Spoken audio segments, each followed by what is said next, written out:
After going through my own struggles with addiction, I wanted to understand motivation, addiction, dopamine a little bit more. And so I jumped into the research by Anna Lembke, and through her book, Dopamine Nation, I got a few big takeaways around what addiction is, why we get addicted in the first place, and then what we can do about them. And so that's what I want to come share with you today. So a lot of us spend our lives chasing. We exhibit addictive behavior without even realizing it. And that's because our culture right now, at least in the Western world, is one of not only abundance, but of overabundance, right? And so our brain is wired for an older times of the past when things were much more scarce. We have a scarcity built mind that is constantly flooded with different options for dopamine in today's day and age. And when I saw these pitfalls in myself, it made me curious, what fuels addiction? And a lot of this comes down to what I've talked about before, this thing called the hedonic treadmill or hedonic adaptation. This means as humans, one of our biggest superpowers is our flexibility, and at the same time, we are so good at adapting. So you throw us into a situation and we're able to adapt to it very quickly, which is great, but in these days, it's much more difficult to feel the same amount of pleasure from the same amount of input. We need more things to feel the same amount of pleasure. What has caused a lot of our discomfort, at least in the West, is this idea that more is better. How can we take more control over our own behavior, over this pleasure-pain balance in our own lives, to hopefully have a better relationship with this idea of overconsumption, more being better, and how can we pull that back a little bit, have a little bit more control over our own happiness, our sadness, and understanding the mechanism of how those things work together. So one of the big pieces to understand, first and foremost, is that pleasure isn't free. That whatever goes up must come down in equal opposite amounts. Another thing, after looking at the neuroscience and just being obsessed with this stuff, is understanding how closely linked these things are, which is why things like BDSM exist, because a lot of times pleasure and pain are often very interconnected, and those signs and signals are always at play at kind of this balance, if you will, to try to keep us in homeostasis. Every action has an opposite and equal reaction applies very much here when it comes to your own pleasure and your own happiness. This one is this idea of dopamine, right? This is kind of what inspires us to move. If we weren't inspired to move, we wouldn't want to reproduce, we wouldn't want to go out and get food, we wouldn't build shelter. It's this idea to become comfortable, to be happy, for lack of a better term, to be comfortable. This is very important, right? But at the same time, understanding that if we didn't feel pain, that really helps us, I think, adapt and think about future scenarios. This is how we didn't get eaten by lions back in the day, or get overrun by competing tribes, whatever it was. And so you kind of need these things to work in tandem. The difference was that as we were developing, and back in the day, things that would spike these dopamine levels, things that we would get pleasure from, were much more simple. So these would be things like eating, or good food, connecting with people, sex, a nice sunset. But our access now to things that can spike that dopamine are nuts. We've manufactured ways to get crazy hits of dopamine, and that is where some of the addictive behavior comes in, because then you're going to bounce back at an equal rate. And so I want to talk to you a little bit about some of these statistics that I thought were pretty interesting. So for a rat in a box, amphetamine increases the release of dopamine by 1,000%. So for this accounting, one hit off a meth pipe is equal to 10 orgasms. How crazy is that? That's nuts. That just blows my mind. And so here's a quote that I loved. Our hedonic set point changes as our capacity to experience pleasure goes down and our vulnerability to pain goes up. So the more that we engage in a behavior, the less receptive to it we actually are.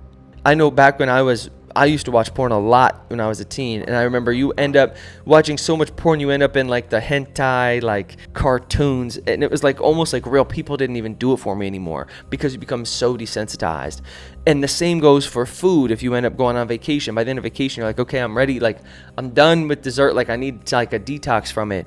Sex is the same way. For me, this is often how addictive behavior manifests itself, is more in intimate relationships with sex. And after a while, the physical act of it ends up kind of losing the magic. And working too, that those are kind of, sex and work are two, that food probably a little bit as well, that for me, I can start to see those addictive behaviors kind of taking shape. That hedonic set point is something that's really interesting to understand, because you don't get pleasure for free. And so the more that you push that, then the harder that thing is to come back to baseline.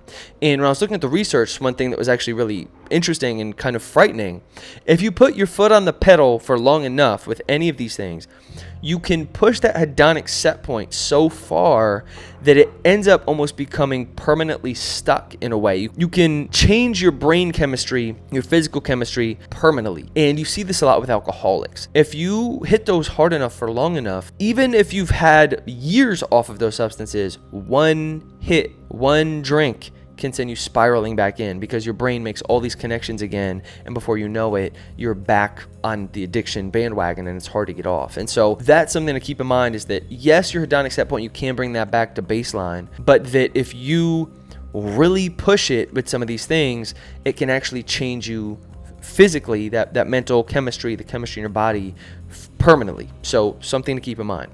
The problem is with any of these things, right, you push it too hard and you end up in this state that is almost meaningless. It's hard, you just are grasping at straws just to feel anything, which she calls anhedonia, and I've heard of that before. How far can you push it before you're willing to deal with the pain, or kind of the opposite ends of that seesaw that's going to come from that behavior? I know this sounds very depressing in a way, because you're like, man, we all want to be happy, of course. But the good news is that there's actually something that you can do about it to help keep yourself in this more normal kind of baseline state, or to engage in some of these behaviors, sometimes enjoy it. But it's about, how do you do these things in a way that serves you and isn't so painful that then you feel like you have to keep doing them just to feel normal. And so there are a couple big pieces to this that Lembke talks about that I wanted to share with you. That first one is, and this is going to be if you've already pushed it too hard. So what really helps, and it's the most difficult thing, you already know what I'm going to say, but it's what Lembke calls a dopamine detox. This means you take your foot off the gas completely. This doesn't mean you cut back and taper off. This doesn't mean you switch it out for something else and try to fill that hole, or change that addiction for something else. This is, you back off whatever that thing is completely. You're stopping the behavior for 30 days. Lembke argues, she has a couple different stories that she talks about of different clients of hers who completely changed their game within 30 days. And she says within the first 2 weeks, it's probably actually going to be more difficult, because you've been going like this, or maybe at this point you're more like this, but at some point you have to hit that bottom. You have to allow things to balance out. She's like, within 2 weeks, it's going to get worse. But then within week 3 and week 4, you should start to see some changes. And so if this is something that you feel like you can quit cold turkey, if you can quit it, give yourself 30 days and then reintroduce it slowly if it's something you want to reintroduce, or if it's something you don't want to reintroduce, period, then just cut that out, and hopefully within a month you'll be able to get back to baseline. Another thing that Lembke talks about, which I think is super important, is this idea of intentionally causing ourselves pain. How can we do things that are difficult? How can we push on that pain lever? Because the same way that if you push on the pleasure lever, then you're going to respond with pain. The same way, if we push on pain, we'll get the pleasure back. So it kind of works obviously in both directions. You often get pleasure from these things that are painful because this mechanism works in the same way. And so there are a few things that Lembke recommends in terms of intentionally causing yourself pain so that you can cause yourself pleasure afterwards. With intermittent exposure to pain, our natural hedonic set point gets weighted to the side of pleasure, such that we become less vulnerable to pain and more able to feel pleasure over time. What Lembke argues is these are things like I said before, doing things often physically. If you could put the physical benefits of exercise in a pill, whoever could do that would be a billionaire, because there's so many benefits around the cognitive changes, longevity, sleep, all that sort of stuff, which we all know you should work out, be getting exercise. So those things are important. Get exercise, cause yourself some pain, make it intentionally difficult. It doesn't have to be, you're doing CrossFit or something, running Spartan races, but I find for myself, that's the best way for me to start my morning. Cold showers and a workout really help me start the day feeling good. At the same time, pulling these levers for pain, these can also become addictive. And this is when, the workoutaholic, the person who ends up destroying their body because they're working out so much and don't know how to take a rest day. Work, same way, right? You get in a flow state, it feels good.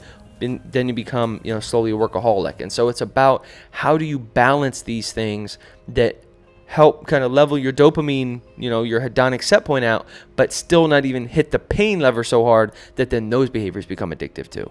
Another piece to this that I thought was really cool was this idea of telling the truth. Lembke talks about as radical honesty. These behaviors manifest in secret, and what Lembke argues is how powerful having radical honesty can be. Because if you're radically honest and open with yourself, with your partner, your family, spouse, whatever, then it allows you to then start seeing the thing. It creates that separation between you and the behavior. For a lot of these 12-step programs, acceptance is the first step, right? I'm so-and-so and I'm an alcoholic. I'm so-and-so and I'm this and I'm that.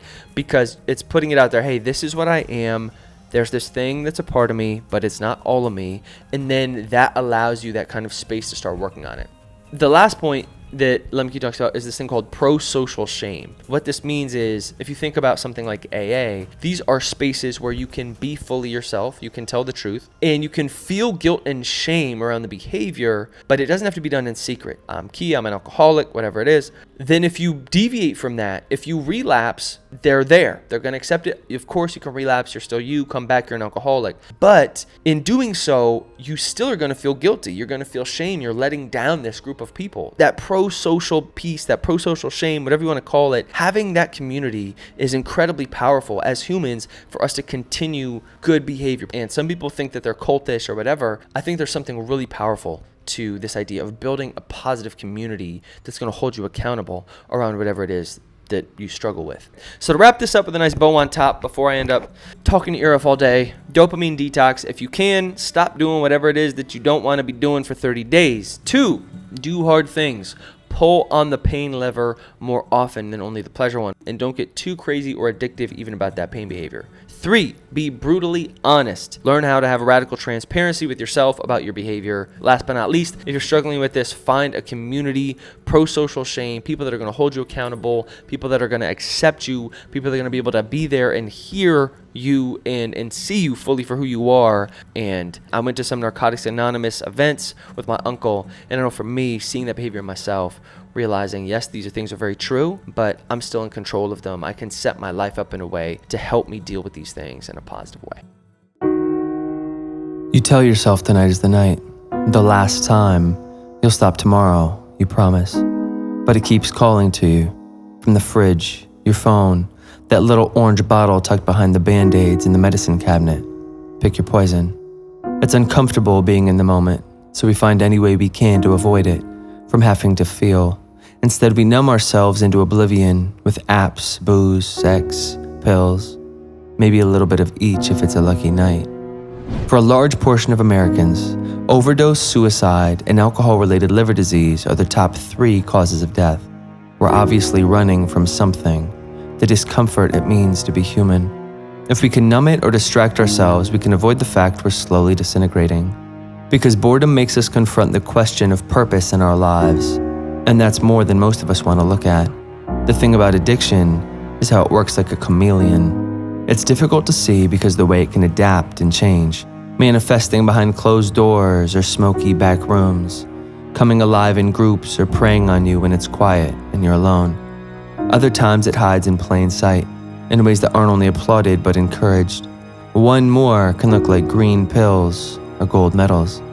The same molecule that can lead us to self-destruct can inspire us to achieve greatness. The line between genius and madness so fine it's difficult to see. You tell yourself tonight is the last time. The words feel hollow as they tumble from your mouth.